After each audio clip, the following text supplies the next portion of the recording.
오늘은 파송의 선언에 대해서 말씀을 나눠보도록 하겠습니다. 예배 순서는 4개의 큰 틀에 의해서 구성이 됩니다. 첫 번째는 하나님의 부르심을 듣고 그 앞에 나오는 것, 두 번째는 말씀의 선포, 세 번째는 감사와 응답, 네 번째는 세상으로 나아감입니다. 어느 교회를 가든지 발견할 수 있는 공통된 예배의 순서가 있습니다. 임례와 찬양, 기도와 설교, 신앙 고백, 봉헌 등이 이에 해당됩니다. 그러나 파송의 선언을 예배 순서에 포함하고 있는 경우는 흔하지 않습니다. 기독교 대한감리의 새 예배서에는 파송의 선언을 회중을 세상으로 파송하면서 주는 마지막 권면이라고 설명하고 있습니다. 예배는 단순히 우리가 예배당 안에서 예배 시간의 순서들을 잘 진행하며 끝내는 것이 아니라 예수 그리스도의 부활과 하나님의 은혜를 체험한 증인 공동체로 세상에 나아가는 것까지 포함이 됩니다. 따라서 우리는 예배를 마치고 세상으로 나가기 전에 예수님의 명령을 다시 기억하며 따르기를 다짐해야 합니다. 집례자는 그날의 설교를 한 문장으로 요약하여서 세상으로 나가는 하나님의 자녀들에게 말씀대로 살 것을 권면하며, 또한 회중들은 그렇게 살기를 결단하고 보냄받는 순서가 바로 파송의 선언입니다. 자, 우리가 예배드리는 가장 큰 목적은 하나님을 만나는 것입니다. 하나님은 영과 진리로 예배하는 자를 찾으시고 예배하는 자들을 만나 주시겠다라고 약속하셨습니다. 그러므로 예배를 통해서 하나님을 만나는 것은 너무나도 중요합니다. 우리가 예배에 성공했다라는 말을 하는데, 예배에 성공했다라는 그 의미는 단순히 예배 순서 하나하나를 잘 참여했다, 설교 시간에 졸지 않았다, 찬양 혹은 설교 시간에 감동을 받았다라는 것을 말하지 않습니다. 예배의 성공은 내가 하나님을 만났느냐 그렇지 못했느냐에 달려 있습니다. 우리는 하나님을 만나면서 하나님에 대해 알아갈 수 있습니다. 지금까지 내가 살아오면서 잘 아는 사람, 친한 사람, 관계가 좋은 사람들은 만남을 통해서 상대에 대해 알아왔기 때문입니다. 예배에서 하나님을 만나며 하나님을 알아가게 되면 하나님이 어떠한 분이신지, 하나님과 나와 지금 어떠한 관계인지를 알게 됩니다. 그러면서 우리에게 주시는 하나님의 은혜와 사랑을 경험하며 하나님과 친한 교제를 나누고 자연스럽게 하나님께서 어떠한 생각과 뜻을 가지고 있는지도 깨닫게 됩니다. 빌립보서 2장 13절 말씀, 너희 안에 행하시는 이는 하나님이시니 자기의 기쁘신 뜻을 위하여 너희에게 소원을 두고 행하게 하신다라고 했습니다. 내 소원이 하나님께서 기뻐하시는 뜻이 됩니다. 무엇보다도 거룩한 삶에 대해서 열정이 불타오르기 시작합니다. 이제 거룩하게 사는 것이 심판받지 않기 위한 발버둥도 아닙니다. 복받기 위한, 그래서 하나님 앞에서 잘 보이려는 수단도 되지 않습니다. 보디빌딩 하는 사람들이 몸을 만들어가는 기쁨으로 그 무거운 바벨을 들어 올리고 그 고통을 참아내는 것처럼 하나님을 사랑하며 하나님의 뜻 이루기를 소원하는 사람들은 자신이 거룩한 성품으로 빚어나가는 것을 보는 기쁨으로 거룩한 삶을 살아냅니다. 한 걸음 더 나아가 이 세상에 하나님 나라가 임하는 것을 위해서 불타는 심정을 가지게 됩니다. 하나님의 마음이 있는 곳에 내 마음을 두고 하나님의 눈물이 있는 곳에 내 눈물을 뿌립니다. 주님께서 다시 오셔서 새하늘과 새 땅을 이루시기 전까지 한 영혼이라도 더 구하시려는 하나님의 뜻을 위해 나의 눈이, 나의 몸이, 나의 마음이 하나님께서 사랑하시는 세상을 향하게 됩니다. 이렇게 예배는 자연스럽게 우리를 세상으로 향하게 만듭니다. 하나님의 부르심은 우리를 예배 공동체로 모이게 하셨고, 하나님의 보내심은 우리를 사명 공동체로 세상을 향해 흩으십니다. 그러므로 우리는 하나님께서 나를 세상에 보내셨다라는 그 자의식을 가지고 있어야 됩니다. 하나님께서 파송한 사명자로 세상 가운데 서기 위해서는 가장 먼저 나를 보내신 하나님의 명령에 철저하게 복종해야 합니다. 우리가 하나님의 뜻을 알게 되면 마음이 뜨거워져요. 마음이 뜨거워지고 나도 하나님의 뜻을 이루는 일에 열정을 다해야겠다. 좋은 마음입니다. 그런데 그 하나님의 뜻 이루는 것을 내 생각과 내 방법과 내 시간에 하려고 나설 때가 생기곤 합니다. 모세가 그랬습니다. 왕궁에서 이집트 공주의 왕자의 신분으로 살았지만 모세는 어려서부터 자신의 출신에 대해서 알고 있었습니다. 어느 날 모세는 왕궁 바깥으로 나가 동족이 고되게 노동하는 것을 보았습니다. 모세가 산책하러 나갔다가 우연하게 본 것이 아니라 의도적으로 이스라엘 사람들이 어떻게 살고 있는지를 알아보기 위해서 찾아간 것입니다. 모세는 온갖 학대를 당하고 있는 동족의 상황을 보면서 이러지도 저러지도 못하는 자신의 모습에 깊은 좌절감을 느꼈을 것입니다. 자기 혼자만 부귀영화를 누리고 있다는 사실이 마음에 불편함을 가져다 주었겠지요. 어쩌면 이들의 모습을 바라보고 자신이 민족의 구원자가 되어 이들을 고된 노동에서 해방시키겠다라고 주먹을 불끈 쥐었을지도 모릅니다. 그러던 중 모세는 아주 큰 사건에 휘말리게 됩니다. 모세는 히브리 사람이 이집트 사람에게 부당하게 매를 맞고 있는 것을 보게 됩니다. 그 순간 모세의 마음속에 뭉쳐있던 온갖 감정들이 뒤엉켜서 폭발을 합니다. 그리고 그 이집트 사람을 죽이게 되죠. 모세는 완전 범죄를 꿈꾸며 그 시신을 모래에 파묻습니다. 다음 날 모세는 또 동족들의 고통을 보기 위하여 히브리 사람들이 일하는 곳을 찾아가다가 그곳에서 심하게 싸우고 있는 둘을 보게 됩니다. 모세는 마음속으로 이렇게 생각했을 것입니다. 지금 이집트 사람들의 채찍이 누구를 향하고 있는지 모른단 말인가. 동족끼리 힘을 합쳐도 모자랄 판에 서로 싸우고 있다니. 모세는 둘의 싸움을 뜯어 말립니다. 그러자 한 사람이 대듭니다. 누가 당신을 우리의 지도자와 재판관으로 세웠습니까? 당신이 이집트 사람을 죽이더니 이제는 나도 죽일 작정입니까? 내가 뭔데? 네가 뭔데? 네가 누구라고 우리를 다스리려고 드냐라는 것이죠. 그 말에 모세는 어떠한 대꾸도 할 수 없었습니다. 비록 모세가 하나님께서 이스라엘 백성들을 구원하시려는 뜻과 일치하는 마음을 품었다 할지라도 모세의 말과 행동, 생각과 계획에는 하나님의 보내심이 없었습니다. 40년이 흐른 뒤 미디안 광야에서 하나님은 모세에게 말씀하십니다. 이제 가라. 이스라엘 자손의 부르짖음이 내게 달하고 애굽 사람이 그들을 괴롭히는 학대도 내가 보았으니 이제 내가 너를 바로에게 보내어 너에게 내 백성 이스라엘 자손을 애굽에서 인도하여 내게 하리라. 모세가 하나님의 보내심을 받지 못했을 때 노예 앞에서도 그는 아무런 말도 하지 못했습니다. 그런데 하나님의 보내심을 받았을 때 권력의 최정점에 있었던 이집트의 파라오 앞에서도 당당하게 여호와 하나님께서 나를 보냈다. 여호와 하나님께서 내 백성을 보내라 라고 하셨다. 담대하게 말할 수 있게 됩니다. 우리가 하나님의 보내심을 받을 때 하나님의 능력과 권위를 갖게 됩니다. 우리는 혼자 떠밀려 내보내시는 것이 아닙니다. 성령께서 우리와 함께 하십니다. 우리가 사명을 감당하는 것을 부담스럽게 여기는 가장 큰 이유는 나에게 그럴 만한 능력이 없고 지금 내 상황이 마땅하지 않다라고 생각하기 때문입니다. 그런데 요한일서 4장 4절에는 이런 말씀이 있습니다. 우리 같이 읽어볼까요? 시작. 자녀들아 너희는 하나님께 속하였고 또 그들을 이기었나니 이는 너희 안에 계시니가 세상에 있는 자보다 크심이라. 아멘. 아멘. 여러분, 우리 안에 계신 하나님이 예수 그리스도께서 세상에 있는 자보다 크심을 믿으시기 바랍니다. 주님은 나를 괴롭히는 문제, 나를 대적하고 있는 악한 것들, 내 주변의 원수들을 이기셨다라고 선포하셨습니다. 내 문제보다 더 크신 하나님, 내가 고통하고 절망하는 상황을 바꾸실 하나님, 내가 두려워하고 나를 실패와 좌절 속에 무너뜨리려고 하는 모든 것들을 하나님께서는 이미 이기셨습니다. 우리는 이 예배를 통해서 그 하나님의 승리를 경험하는 것입니다.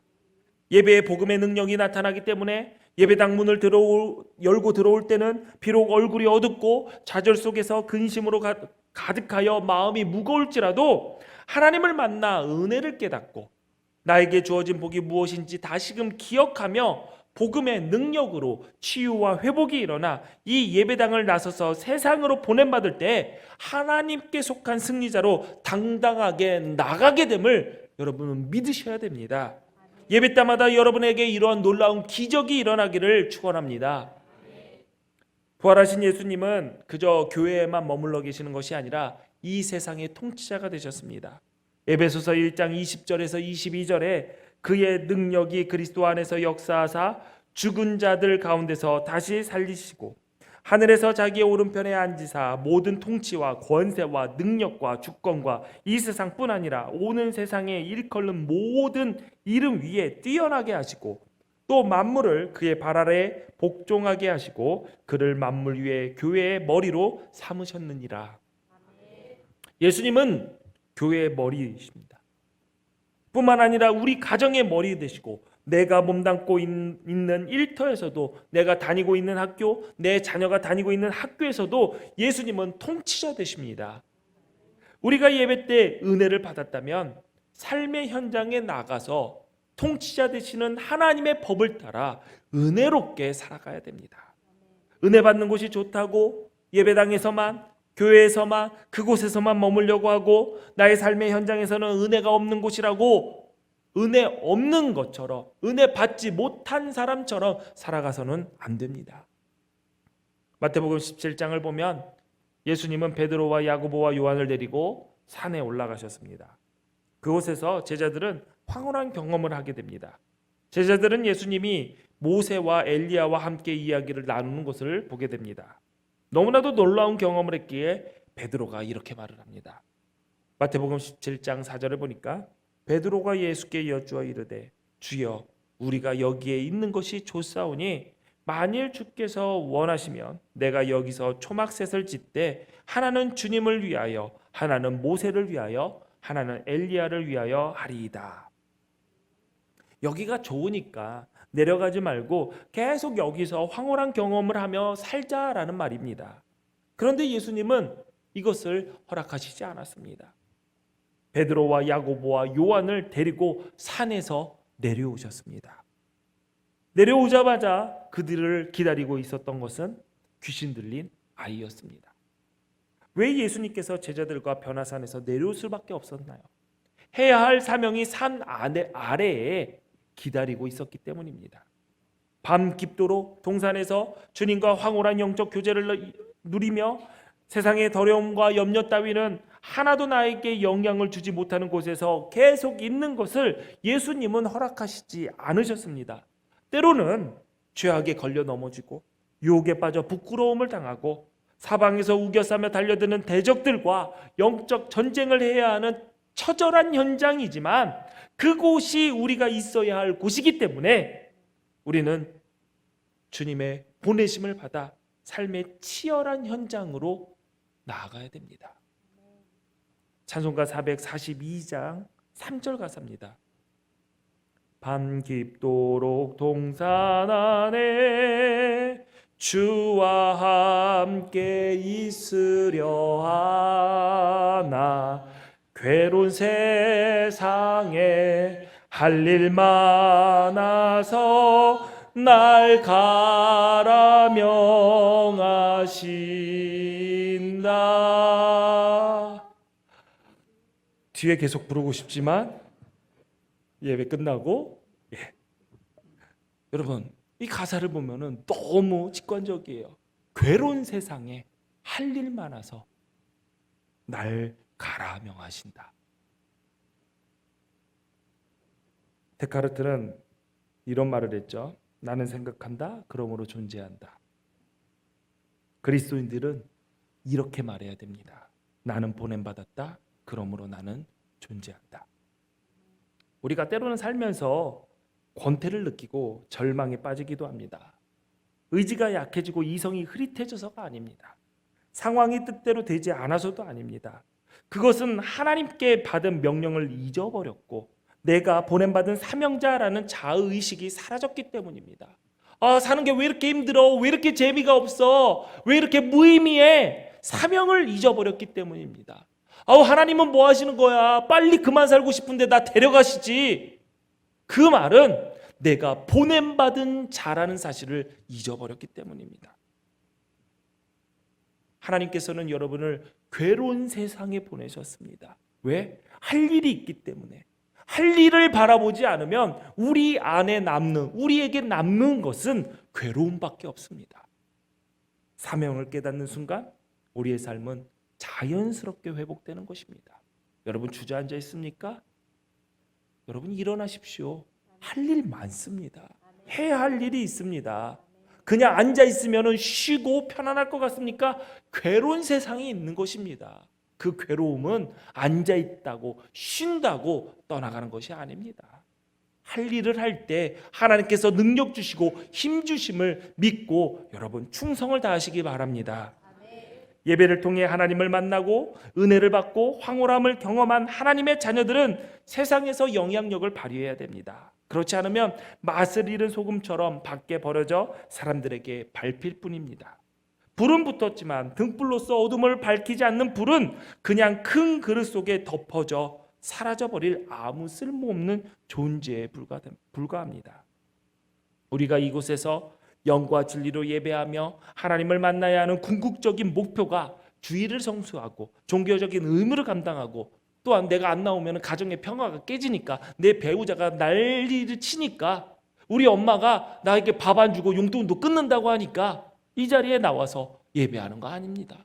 도덕적인 삶을 위한 도움을 누리기 위해서 오늘 나와서 좋은 말씀 들어야지 이게 아니라 하나님을 만나 받은 은혜의 에너지로 내 삶의 현장을 변화시키기 위해 애쓰고 몸부림치기 위해서 우리는 이곳에서 하나님을 만나는 것입니다. 우리는 우리의 분투를 헛수고로 만들지 않기 위해서 성령님을 구하고 주님과 동행하기를 기도해야 합니다. 우리의 소원을 하나님의 기쁘신 뜻에 맞추어야 됩니다. 우리가 바쁘게 살아가는 이 세상의 삶이 하나님의 뜻에 맞아야 됩니다. 여러분 목표가 있습니까? 학생들 공부 잘하고 싶습니까? 공부 잘해서 뭐 할 겁니까? 좋은 학교 가죠. 좋은 학교 가서 뭐 할 겁니까? 좋은 회사 취직하는 거. 그 다음 뭐 할 겁니까? 그 좋은 조건 가지고 좋은 조건 가진 배우자를 만나서 결혼하는 거. 그 다음에 뭐 할 것입니까? 좋은 조건 가진 배우자랑 열심히 돈 벌어서 좋은 차를 타고 비싼 집에 살고 자녀들을 낳아서 공부 잘 시켜가지고 공부 잘한다고 나 닮아서 그렇다고 자부심 느끼며 자랑하고 좋은 회사에 빨리 안 잘리고 끝까지 버티는 게 여러분의 삶의 목표입니까? 여러분 그것을 위하여 그렇게 버둥버둥 살아가십니까? 하나님을 만나 능력받고 복받아서 내가 원하는 것을 찾아다니며 누리는 삶이 아니라 나와 우리의 어린 자녀들이 하나님을 만나 하나님의 자녀로서 어그러진 세상을 하나님의 법과 질서로 정돈하고 나이와 성별, 지역과 진영, 무엇을 위해서 싸우는지도 모르면서 사방으로 편을 나눠 갈라진 이 나라를 하나 되게 하고 부패하고 이기적인 정치판에 화해와 협력을 돈의 가치가 모든 것을 지배하는 이곳의 사랑과 나눔을 경쟁과 성적으로 움직이는 혼란스러운 이 교육계를 변화시키는데 하나님 나를 보내주소서. 하나님 우리의 자녀들을 보내주소서. 하나님께 부르짖어야 하지 않겠습니까? 이러한 소명 없이 살아가는 그리스도인은 길바닥에 벌어져 밟히는 소금과 같은 인생, 말 속에 덮여져 자기 덮은 그릇 앞만 비치는 이름만 등불인 무가치한 삶을 살아가게 될 것입니다. 저는 우리 교회가 주일에 예배 잘 드리는 것으로 소문난 교회가 되기를 바랍니다. 소문이 잘 안 나는 것 같아요. 소문 좀 내고 다니세요. 우리 교회 예배 진짜 잘 드린다. 뭐 소문나면 뭐 할지 모르겠지만 정말 소문나기를 바랍니다. 우리의 어린 자녀들이 어려서부터 예배하며 말씀을 배우고 하나님을 섬기는 것을 훈련받고 구석구석에서 이런저런 모습으로 힘과 마음과 뜻을 다해 하나님께 합당한 영광을 올려드리는 예배, 이 예배 가운데서 하나님을 만난 기쁨을 누린 성도들이 삶의 현장으로 뛰쳐들어가 받은 은혜를 전하며 하나님께서 원하시고 기뻐하시는 그 세상, 하나님의 법과 질서가 통치하시는 하나님의 나라 천국을 만들기 위해 사명을 감당하기 위해 이 예배당 문을 열고 뛰쳐나가 세상 곳곳에서 하나님의 통치를 이루어 나가다가 흩어지기 위해 다시 모이는 예배 공동체, 다시 또 흩어지는 사명 공동체로 소문난 교회 되기를 바랍니다. 시편 23편 우리가 잘 아는 다윗이 지은 시죠. 그리스도인들이 가장 좋아하는 노래 중에 하나입니다. 한 구절 한 구절이 너무 아름답습니다. 그래서 대부분 여러분들 다 외우고 계실 거예요. 암송하실 거예요. 우리 화면이 떴지만 나는 암송할 줄 안다 하면서 우리 1절부터 4절까지 한번 하나님 시편 23편 암송해 보겠습니다. 시작. 여호와는 나의 목자시니 내게 부족함이 없으리로다. 그가 나를 푸른 풀밭에 누이시며 쉴만한 물가로 인도하시는도다. 내 영혼을 소생시키시고 자기 이름을 위하여 의의 길로 인도하시는도다. 내가 사망의 음침한 골짜기로 다닐지라도 해를 두려워하지 않을 것은 주께서 나와 함께 하심이라. 주의 지팡이와 막대기가 나를 안위하시나이다. 아멘. 나와 함께 하시고 나를 이끄시는 목자 되신 하나님의 사랑을 이렇게 잘 표현한 노래가 있을까 싶을 정도입니다. 노벨상이 당시에 있었으면 당연히 다윗은 노벨상 수상자가 됐겠지요. 너무나도 아름다운 시입니다. 근데 이 노래의 클라이막스는 바로 5절입니다. 주께서 내 원수의 목전에서 내게 상을 차려주시고 기름을 내 머리에 부으셨으니 내 잔이 넘치나이다. 아멘. 여러분 지금 원수들 있나요? 이제 원수 같은 것들 있나요? 한번 생각해 보세요. 떠올리세요. 여기 눈앞에. 자, 원수를 갚으려고 합니다. 지금 그 원수 왜 보이죠? 눈앞에서 아른거리는 그 원수에게 원수를 갚으려고 해요. 가장 통쾌하게 갚는 방법이 무엇일까요? 그대로 갚아주는 거? 나한테 한 거 그대로 갚아준 거? 너무 약해. 배로 갚아주는 거? 내가 당한 거에 배로 갚아, 그것도 약합니다. 가장 통쾌한 게 뭔지 아십니까? 내가 성공하고 잘 되는 것을 내 원수가 보는 것이 가장 통쾌한 원수 갚음입니다.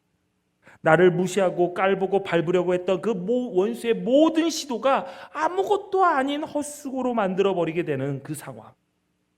얼마나 기분 좋습니까? 나를 내려다보는 그 눈이 반대로 우러러보는 그 상황. 지금 내가 원수의 눈앞에서 만왕의 왕이신 하나님께서 나를 존귀하게 하십니다. 이거 얼마나 통쾌합니까? 별로 안 통쾌해요? 원수는 저밖에 없지요? 저는 이 구절을 읊조릴 때마다 너무 행복해요. 나를 모함하고 괴롭히고 내가 망하기를 바라는 그 원수의 코가 납작해지는 모습을 기대하면서 하나님 감사합니다 하고 위로를 받습니다. 그런데 주님께서 내 원수의 목전에서 큰 상을 차려주시는 이유가 그래 철호야 마음껏 내 원수들을 경멸하여라 일까 싶습니다. 주님께서 베풀어 주신 복이 내 잔에 넘쳐나는데 원수들의 눈앞에서 이거 봐라, 내 잔이 넘치는 거 봐라, 내 복이 넘치는 거 봐라 자랑하라고 하나님께서 부어주시는 걸까요? 아닐 겁니다. 하나님께 드리는 제사 중에 화목제는 그 특징이 하나님께 드린 제물의 고기를 그 다음 날까지 남겨둬서는 안 되고 다 먹어야 하는 것입니다. 그 제사가 하나님께서 받으시는 기뻐하시는 제사가 되기 위해서는 누구라도 다 불러서 나눠 먹어야 됩니다. 이방인이든 모르는 사람이든 원수든 누구라도 한 사람이 소중하겠죠. 요한일서 4장 10절에 하나님의 우리를 사랑하사 우리 죄를 속하기 위하여 화목제물로 그 아들을 보내셨습니다. 오늘 본문 21절 말씀 함께 읽습니다. 예수께서 또 이르시되 너에게 평강이 있을지어다. 아버지께서 나를 보내신 것 같이 나도 너희를 보내노라. 아멘. 하나님께서 우리를 사랑하셔서 우리 죄를 속하기 위하여 죄로 분리된 하나님과 화목하기 위하여 화목제물로 아들 예수님을 보내셨습니다. 그 예수님께서 아버지께서 나를 보내신 것 같이 나를 화목제물로 보내신 것 같이 나도 너희를 이 땅에 화목제물로 보내노라. 하나님께서 큰 상을 차려주시고 내 잔이 넘치는 풍성한 은혜를 허락하신 것은 그 큰 상 주위의 원수들까지도 더불어 모여 함께 은혜를 나누라는 하나님의 뜻을 이루기 위해서가 아닐까요? 자랑하라고? 통쾌하라고? 아닙니다. 화목제물로 아들 예수님을 이 땅에 보내신 것처럼 그 아들 예수님께서 우리 또한 이 땅에 화목제물로 보내심을, 그 사명을 감당하기 위해서 우리에게 큰 상을 차려주시고 큰 복을 부어주시는 것입니다.